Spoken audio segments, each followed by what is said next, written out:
Hello student, this is Neha Kandpal once again with you with the chapter Democracy of 7th class।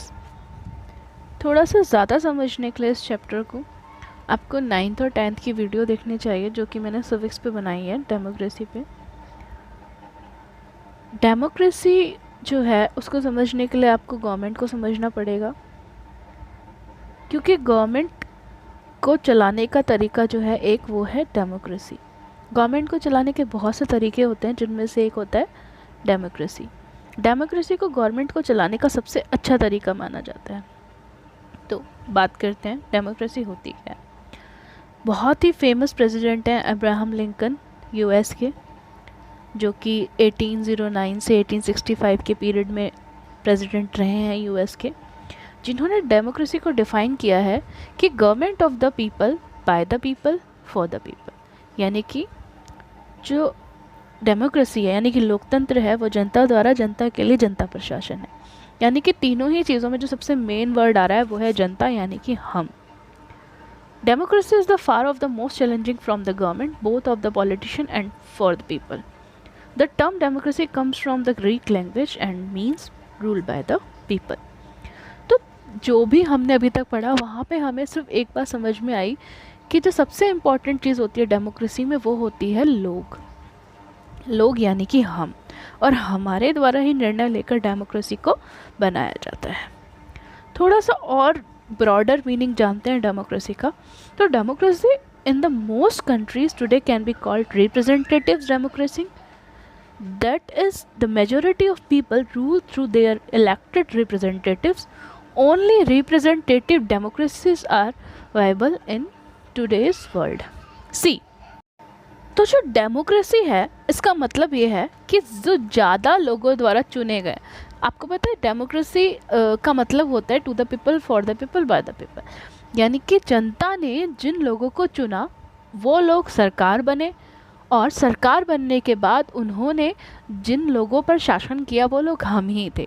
यानी कि democracy में जो सबसे important होता है वो होते हैं हम, पीपल। क्योंकि किस तरह की सरकार बनने वाली है और किस तरह के लोग सरकार में आने वाले हैं, कि सारी चीज़ें सिर्फ हम पर डिपेंड करती है, और हम ही ये निर्धारित करते हैं या हम ही ये चूज़ करते हैं कि किस तरह की सरकार आगे आने वाली। अगर हम एक बहुत ही लाइक इर्रेस्पॉन्सिबल नेता को चुनते हैं तो उसका जो नुकसान होता है वो हमें ही झेलना पड़ता है, क्योंकि वो किसी भी तरह से शासन को चलाने के लायक नहीं होता है। डेमोक्रेसी कोई आज का वर्ड नहीं है, डेमोक्रेसी बहुत पुराना वर्ड है, और इसकी बात सबसे पहले की गई थी मैग्ना कार्टा के थ्रू। मैग्ना कार्टा जो है बेसिकली वो एक ब्रिटिश जो लॉ थे जिसे किंग जॉन के नाम से जाना जाता है, उन्होंने मैग्ना कार्टा को सबसे पहले इंट्रोड्यूस किया था और उन्होंने डेमोक्रेसी की सबसे पहले मांग की थी। तो थोड़ा सा डीपली जानते हैं कि मैग्ना कार्टा में ऐसा था क्या जो कि डेमोक्रेसी की बात करता है, जबकि हम कहते हैं कि डेमोक्रेसी हमने आज अपनाई है। तो जो मैग्ना कार्टा था उसमें हैबियस कॉर्पस की बात की जाती है, जिसका मतलब होता है the right to a trial before imprisonment. यानी कि सबसे पहली बात कि सब इसके अंदर सभी लोग इक्वल होंगे, यानी कि जो राइट होंगे वो बिफोर जो एम्परर है, जो शासक हैं, उनसे भी पहले राइट की बात की जाएगी, और जो राजा है उसकी आंखों के सामने हर कोई व्यक्ति, चाहे वो अमीर हो गरीब हो, सब बराबर होंगे। टैक्सेस नहीं बढ़ाए जाएंगे, और जो फ्रीडम है लोगों की, पहले आपको पता है चर्च ही इम्पॉर्टेंट होते थे, लोगों को इम्पॉर्टेंट नहीं माना जाता था। ईसाई लोग सबसे बड़े माने जाते थे और वो कहते थे कि ईसाई लोगों की बात मानना लोगों का धर्म है। लेकिन बाद में इस टाइम पे इस जो बात है उसको काटा गया और उन्होंने बोला कि भाई आपको हर लोगों को, हर इंसान को बराबर मानना पड़ेगा, और उनके लिए टैक्स हटाने पड़ेंगे, उनको जो है उनके लिए सिक्योरिटी की मांग की जाएगी, और इसके अलावा उनको फ्रीडम होनी चाहिए, वो कहीं भी जा सकते हैं, कहीं भी आ सकते हैं। चर्च का कोई हक नहीं बनता कि वो उनको परेशान करे, और जो चीज़ें वो खुद बनाते हैं, खुद उगाते हैं, उन चीज़ों को लोगों से बचा कर रखना, मतलब लाइक उस पर टैक्स क्यों देना है। तो अभी आपको पता है कि अब जो ब्रिटिशर्स ने बात की और उसके बाद हमने, ये तो बहुत पुरानी बात है, बट इंडिया की बात की जाए तो इंडिया में डेमोक्रेसी जो है वो 1947 के बाद आई है।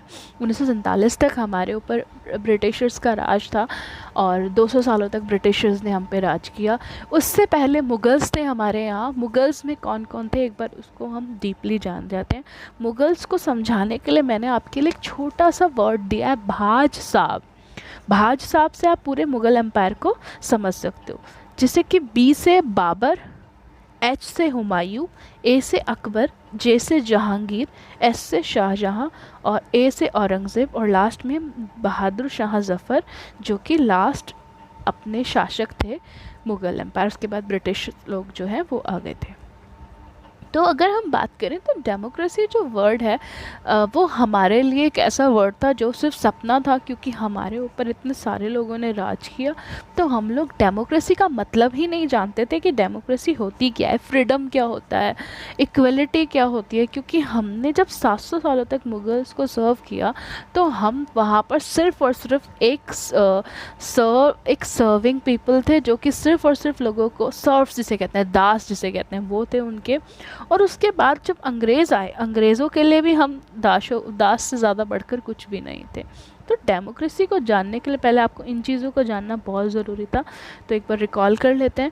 फर्स्ट ऑफ ऑल डेमोक्रेसी क्या होती है ये आप समझ चुके होंगे।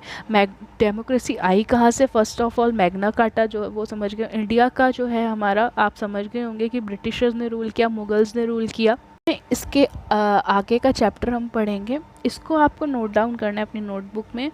और एक जितना ज़्यादा नॉलेज मिल सके आपको मुगल्स के बारे में। मैंने यहाँ पे ब्रिटिशर्स को इसलिए नहीं डाला है ताकि आप, क्योंकि एक तो ब्रिटिशर्स बहुत बड़ा हो जाता है, और दूसरी बात अगर जितनी नॉलेज आपको ब्रिटिशर्स के बारे में मिलती है वो आपको मुझे लिख के दिखानी है। यही आपका आज का होमवर्क है।